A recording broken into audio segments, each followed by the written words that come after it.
काय लोक, आम्ही कचरा आणतो दर घरी जाऊन, कचरा लोक प्लास्टिक त्याच्यात देते, द्यायला नाही पाहिजे, आणि कचऱ्याचं खत करायला पाहिजे.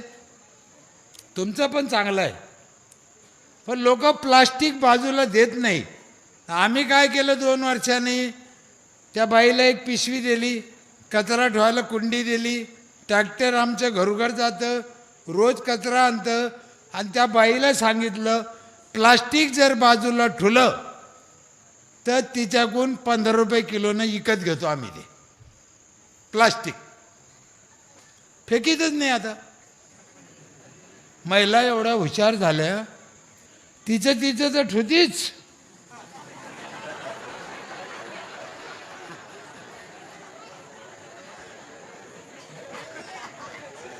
पण शेजारीन गावाला गेली तर तिचं पण उचलून ठेवते. म्हणून मी म्हणतोय रानडुकरं सांभाळणं सोपं नाही.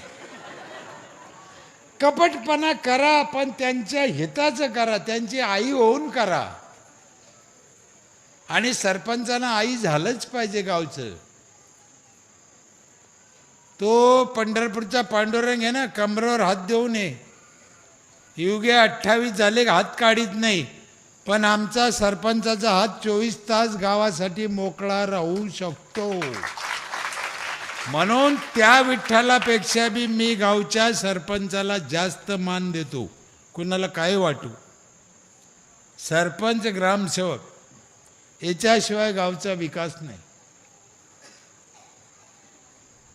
ते माणूस मेलं का नोंद करीत नाही पंचायतमध्ये, त्या दिवशी नोंद केली पाहिजे.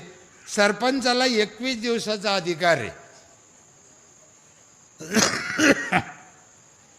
दप्तर जातं पंचायत समितीला, मग नोंद करायची तर कोर्टात जावं लागतं, वकील लावा लागतो, 5,000 खर्च येतो, गावात वाद होतो, भांडणं होते. तो म्हणतो सरपंचानं तोंड पाहून नोंद केली नाही, राग होतो.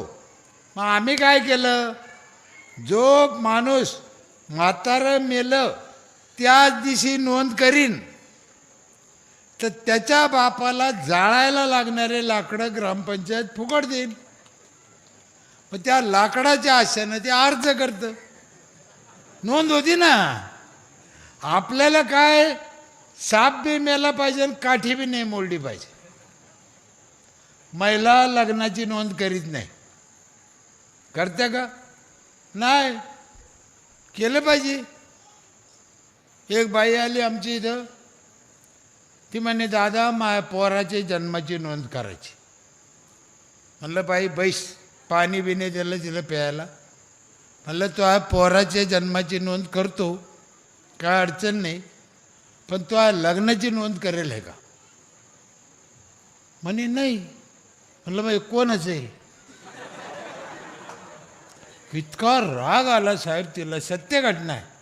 सगळ्या गावानं रडत गेली. मला इतक्या शिव्या द्यायला लोका देखत तिनं, मेला तुला लाज वाटते का? कोणा सरपंच केला, असा हलकट सरपंच राहतो का? पण सगळ्या गावच्या बायाला माहीत झालं, लग्नाची नोंद नसली तर पोराची नोंद करीत नाही. आता हळद लावूनच येते, आमच्या लग्नाची नोंद करा, विषय मिटला. आणि लग्नाची नोंद करायला TC जोडायला लागते. त्याच्यामुळं माझ्या गावात अल्पवयीन मुलीचं लग्न होतच नाही. आता मागच्या वर्षी आपल्या सदस्याच्या पोरीचं लग्न मोडलं, 1 दिवसाचा फाल्टा होता. सदस्य ग्रामपंचायतचा 18 वर्षाला 1 दिवस कमी होता. हनुमंतरावच्या मंदिरासमोर, खोटं बोलत नाही, ग्रामपंचायत सदस्य नाही नोंद घेतली आम्ही वाडीवरचा. 18 वर्षाला 1 दिवस त्याची पोरगी कमी पडत होती, नाही ऐकलं आम्ही. हे राग नाही आहे, लोकाला वळण लागलं. लोक शिकले पाहिजे, लोक हुशार झाले पाहिजे, आणि त्याच्यात त्याचं कल्याण आहे. म्हणून आम्ही अशा कपटी योजना केल्या, कपटी.